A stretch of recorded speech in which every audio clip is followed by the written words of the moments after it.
स्वामी जी, आचार्य और गुरु शिक्षा के मूल हैं। ये और जानने की जिज्ञासा हो रही है कि गुरुकुल पद्धति में आचार्य और गुरु के क्या मापदंड थे? और अगर वर्तमान में हम कोई मिक्स मॉडल निकालते हैं, तो आज के वर्तमान समय में उन आचार्यों और गुरुओं के, जिन्हें शिक्षक कहा, उनके क्या मापदंड होने चाहिए? अभिषेक जी, बहुत बड़ी बात आपने ये कही। वर्तमान समय में कल हमारे आश्रम में एक बहुत बड़ा परिवार हिंदुस्तान का आया था और दोनों पति पत्नी का आपसी युद्ध था। उसको लेकर दोनों आए थे। बीच का समझौता करना था मुझे, मैंने किया। मेरा विषय नहीं है क्योंकि मैं गृहस्थ जीवन से संबंधित नहीं हूँ, फिर भी मैंने किया। मुझे बहुत अच्छा भी लगा, बहुत ख़राब भी लगा। दोनों एक साथ लगा मुझे लगा इतना बड़ा परिवार और छोटी बात को लेकर युद्ध कर रहे हैं।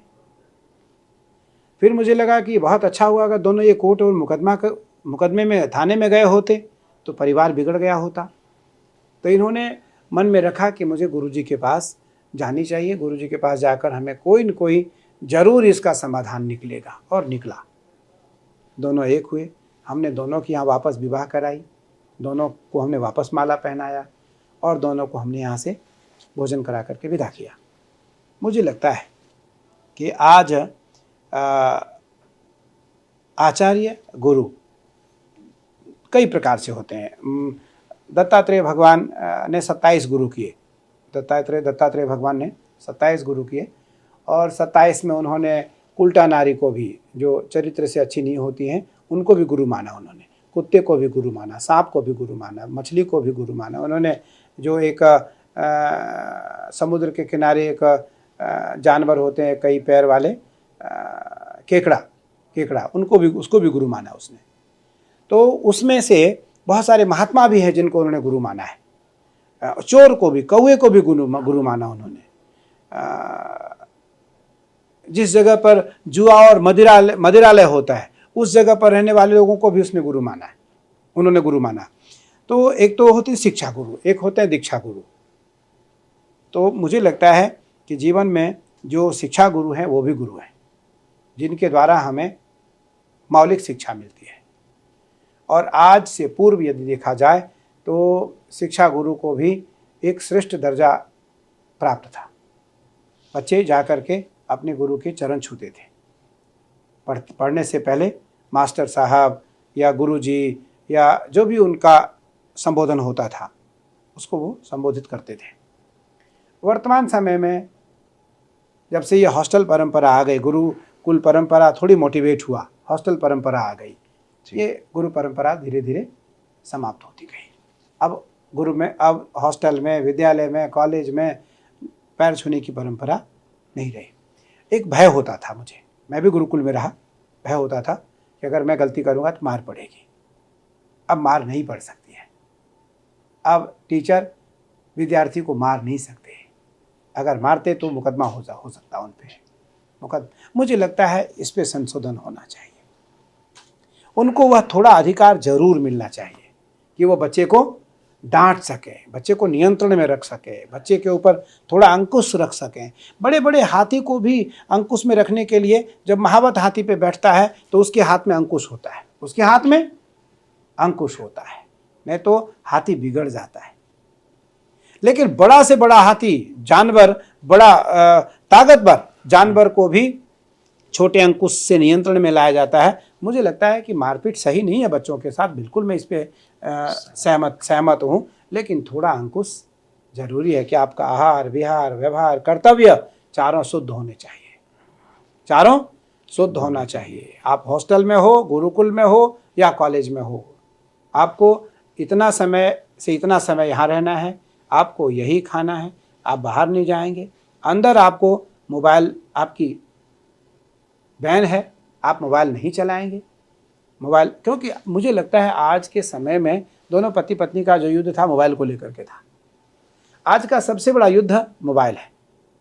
मुझे लगता है कि मैं आपके माध्यम से ये बात ज़रूर कहना चाहूँगा कि जो देश के समझदार लोग हैं, बड़े लोग हैं, वो कम समय मोबाइल पे दें, नहीं तो धीरे धीरे आपकी आईक्यू भी खराब होंगे, आपका परिवार भी खराब होगा, आपकी आईक्यू भी जाएगी, आपका जो एक समझ है, आपकी जो एक मेमोरी है उसका। आज कितने लोग हैं जिनको नंबर याद हैं? एक नंबर याद नहीं होंगे। अपनी बच्चे का, पत्नी का, अपने पिता का या अपने दोस्त का 1-2 नंबर याद हो सकता है। एक ज़माना ऐसा था जब एक एक व्यक्ति को 200-200 घर के नंबर याद होते थे, 200-200 मित्रों के नंबर याद होते थे।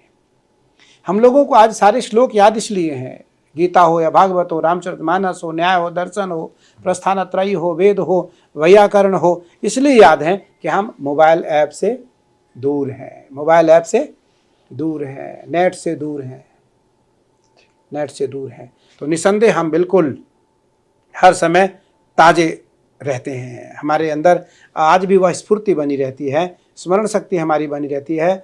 मेरे पास मुझे समय मिलता तो मैं आपको ज़रूर दिखाता। लगभग करीबन 100 के करीब हमारे पास ग्रंथ ऐसे हैं जिसकी आयु 1000 साल है। 1000 साल, 100 साल से लेकर 1000 साल के पुस्तक हैं हमारे पास, और 100 पेज से लेकर के 700 पेज तक के पुस्तक हैं। सारे पुस्तक में टिक लगे हैं, सारे पुस्तक में नहीं, सारे पेज में टिक लगे मिलेंगे आपको। इसलिए मिले हैं क्योंकि हमने उसमें समय दिया है, मैं उसमें समय देता हूँ। मुझे लगता है कि आज की जो परंपरा है वो गुरुकुल की परंपरा होनी चाहिए और प्राचीन पद्धति वापस आनी चाहिए। वैसे तो आएगा, मैं बता रहा हूँ आपको, क्योंकि महादेव और माई के परम उपासक होने के नाते मुझे इस बात का जरूर ज्ञान है कि आदरणीय प्रधानमंत्री नरेंद्र मोदी जी के नेतृत्व में पुनः वापस प्राचीन युग हमारे देश में जरूर आएगा, जरूर आएगा। और वह जरूर पुनः पद्धतियाँ वापस शुरू होने जा रही हैं, जो पद्धतियाँ चिरकाल पूर्व हमारे देश में, हमारी परंपरा में थी। लेकिन वर्तमान काल में जो यूथ में, जो बच्चों में भाव होने चाहिए, उसमें परिवर्तन होना है, उसमें परिवर्तन होना चाहिए। एक दूसरा विषय, जो बच्चे घर से, माता पिता से संबंध तोड़ करके नशे से संबंध बना रहे हैं, उसे हमें दूरी करनी चाहिए, जिससे कि भारत का भविष्य कौन है? युवा। भारत का भविष्य युवा है। आज मैं सबसे कम उम्र में आज निरंजनी अखाड़े का आचार्य बना। वो इसलिए बना कि मेरे अंदर कोई कमी न होने के कारण अखाड़े के सभी वरिष्ठ महापुरुषों ने तय करके मुझे अपना गुरु चयन किया और मैं निरंजनी अखाड़े का नेतृत्व करता हूँ। लाखों सन्यासियों का नेतृत्व करता हूँ, लाखों सन्यासियों का मैं नेतृत्व करता हूँ, लाखों सन्यासियों को मैं दीक्षा देता हूँ, उनके गुरु। मुझे लगता है कि गुरु की परंपरा क्या है, तो गोस्वामी तुलसीदास जी महाराज लिखते हैं कि बिना गुरु भवनिधि तरई न कोई, अजो बिरंचि शंकर सम होई। गोस्वामी जी स्पष्ट लिख देते हैं एक चौपाई में कि शंकर के समान भी यदि कोई है तो उसे गुरु की आवश्यकता है, उसे गुरु की आवश्यकता है। गुरु के बिना किसी को गति नहीं मिल सकती है। कि गुरु बिन भवनिधि, भवसागर, वो गंगा पार तो कर सकता है, समुद्र में पार कर सकता है, वो शिप पे बैठ जाए, नौका पे बैठ जाए, स्टीमर पे बैठ जाए, वो पार लगा लेगा। लेकिन जो भवसागर है, जहाँ ये कोई नौका और स्टीमर काम नहीं आते, उस जगह पर अगर कोई पार करने वाला है तो वो मेरा गुरु है। तो हमें अगर बौद्धिक ज्ञान भी ईश्वर को जगाने का, ईश्वर को पाने का एक मार्ग है, ईश्वर को देखने का एक मार्ग है, तो संस्कृत का भी एक वाक्य है कि ध्यान मूलम गुरुर्मूर्ति, पूजा मूलम गुरुर्पदम, मंत्र मूलम गुरुर्वाक्यम, मोक्ष मूलम गुरुर्कृपा। ध्यान मूलम, मुझे किसका ध्यान करना चाहिए? तो ध्यान मूलम गुरुर्मूर्ति, गुरु का ध्यान करना चाहिए। पूजा मूलम गुरुर्पदम, मुझे उनके पैर की पूजा करनी चाहिए। मंत्र मूलम गुरुर्वाक्यम, हमें उनके जो वाक्य हैं उसको मंत्र समझ करके उसका जप करना चाहिए। और मोक्ष मूलम गुरुर्कृपा, उनकी कृपा रही तो मुझे मोक्ष मिल जाएगा। मोक्ष कृष्ण ने अर्जुन से कहा, जब अर्जुन ने इस बात को कहा कि मैं युद्ध नहीं करूंगा, युद्ध में मेरे ही सारे अपने लोग हैं, सब मारे जाएंगे, मैं युद्ध नहीं करूंगा। कृष्ण को लगा है तो युद्ध करने से बिकर रहा है, युद्ध नहीं करेगा ये। तब भगवान कृष्ण ने दिव्य ज्ञान दिया अर्जुन को, और भगवान श्री कृष्ण ने कहा कि सर्वधर्मान परित्यज्य मामेकम शरणम व्रज। अहम त्वा सर्व पापेभ्यो मोक्षयिष्यामि मा शुचः। हे पार्थ, तुम मेरी बात सुनो, सर्वधर्मान परित्यज्य, सारे धर्मों का त्याग करो, केवल मैं जो तुम्हें कहता हूँ वो करो, मैं जो कहता हूँ वो करो। सर्वधर्मान परित्यज्य मामेकम शरणम ब्रज, मेरे शरण में आ जाओ। और हे ब्रज कुरुश्रेष्ठ, मैं तुम्हें वचन देता हूँ, सर्वधर्मान परित्यज्य मामेकम शरणम ब्रज अहम त्वा सर्व पापेभ्यो, मैं तुम्हें सभी पापों से मुक्त करूंगा, मैं तुम्हें सभी पापों से मुक्त करूंगा। सर्व पापेभ्यो मोक्षयिष्यामि मा शुचः, मोक्ष की चिंता न करो, मेरे ऊपर छोड़ दो पार्थ, मैं तुम्हें ही नहीं तुम्हारे पूरे परिवार सहित मैं तुम्हें मोक्ष दूंगा। भगवान श्री कृष्ण के कहने के बाद अर्जुन के मन में यह बात आई कि जब केशव मुझे कह रहे हैं तो मुझे बिल्कुल केशव के शरण में आनी चाहिए। और भगवान कृष्ण ने गीता का दिव्य ज्ञान दिया। गीता का 11वां अध्याय का 12वां 13वां 14वां 15वां श्लोक है। भगवान श्री कृष्ण गीता में कहते हैं 11वें अध्याय में, हे पार्थ, न वेद यज्ञार्थ दानेर न च क्रियाभिर्न तपोभिरुग्रे एवं रूपम शक्यम अहम नृलोकम द्रष्टुम तदन्ये कुरु प्रवीर। हे कुरु प्रवीर, जो ज्ञान मैं तुम्हें दे रहा हूँ, जिस रूप को मैं तुम्हें दिखा रहा हूँ, इस रूप को आज तक किसी ने नहीं देखा है। और ये रूप किसी वेद व्याकरण या तप, उग्र तपस्या, यजन, धूप, दीप, पूजा, नैवेद्य, अर्चन से संभव नहीं है, केवल मेरी कृपा से संभव है। तो इसलिए सनातन धर्म तो शरणागत धर्म है। यहाँ तो अगर किसी को कुछ नहीं आता है, वो हाथ में लेकर के अगरबत्ती केवल इतना भी कहे, ओम जय जगदीश हरे, स्वामी जय जगदीश हरे, भगवान कृपा कर देते हैं। भगवान तो वो तो सनातन धर्म के लिए वैसे ही तत्पर रहते हैं, वो तो वैसे ही देने के लिए तैयार रहते हैं। वो कहते हैं कोई मेरे समीप आए तो, मुझसे मांगे तो मुझे लगता है कि सनातन धर्म की जो परंपरा है, हमारी बौद्धिक धर्म की जो परंपरा है, वो न्यायिक परंपराओं के साथ साथ, मौलिक परंपराओं के साथ साथ स्थायी परंपरा है। वो अस्थायी परंपरा नहीं है, वो अन्य धर्म जैसा नहीं है। अन्य धर्म जैसा नहीं है कि अब समाप्त हो जाएगा, इसकी आयु इतनी है, इसकी आयु इतनी है। हमारा तो चिरकाल से है, चिरकाल तक है, चिरकाल तक रहेगा। तो इसलिए वेद और विज्ञान दोनों को जोड़ करके, दोनों को एक साथ करके बिल्कुल एक आधुनिक मॉडल में गुरुकुल खुले, आधुनिक मॉडल में गुरुकुल खुले, जहाँ बच्चों को सारी शिक्षा प्रणाली मिल सके, जिससे बच्चे स्वयं को उपेक्षित न समझें। आज हम लोग जब किसी के यहाँ जाते हैं तो कहते हैं, स्वामी जी आपको अंग्रेजी आती है क्या? तो सबसे पहले विदेश में ये पूछा जाता है कि अंग्रेजी आती है। तो ऐसा लगता है कि अंग्रेजी सबसे बड़ी भाषा है, जो कि हमारे यहाँ अंग्रेजी को भाषा की दर्जा कभी भारत में नहीं मिली है, मिली ही नहीं है। तो इसलिए मुझे लगता है ठीक है, एक ज्ञान है। हमारे संस्कृत में तो इसको आंग्ल भाषा कहा गया है, संस्कृत में इसको आंग्ल भाषा कहा गया है। आंग्ल भाषा का अर्थ हुआ मलेच्छ भाषा, जिसके कोई हाथ पैर ना हो, जिसका कोई ह्रस्व दीर्घ प्लुत ना हो, जिसमें कोई टांग ना हो, जिसका कोई शाब्दिक अगर देखा जाए तो संस्कृत में बहुत सारे ऐसे श्लोक हैं जिसका अन्वय अंग्रेजी में हो ही नहीं सकता, तो उसको ये सीधा तोड़ मरोड़ करके छोटे शब्द में ले आते हैं।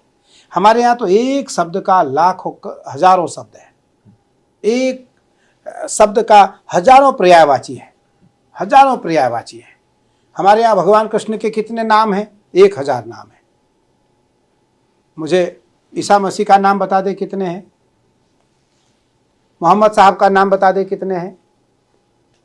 1-2 होंगे। लेकिन कृष्ण का नाम कितना है? 1000। दुर्गा का नाम कितना है? 1000। विष्णु का नाम कितना है? 1000। राम का नाम कितना है? 1000। कृष्ण का नाम कितना है? 1000। गणेश जी का नाम कितने? 1000। गंगा जी का नाम कितने? 1000। काली का कितने नाम है? 1000। 1000 तो वर्णित हैं, जिसको हम पढ़ सकते हैं, याद कर सकते हैं। जैसे भगवान कृष्ण का नाम है वामन, अच्युत, केशव, दामोदर, पद्मनाभ, संकर्षण, सुदर्शनधारी।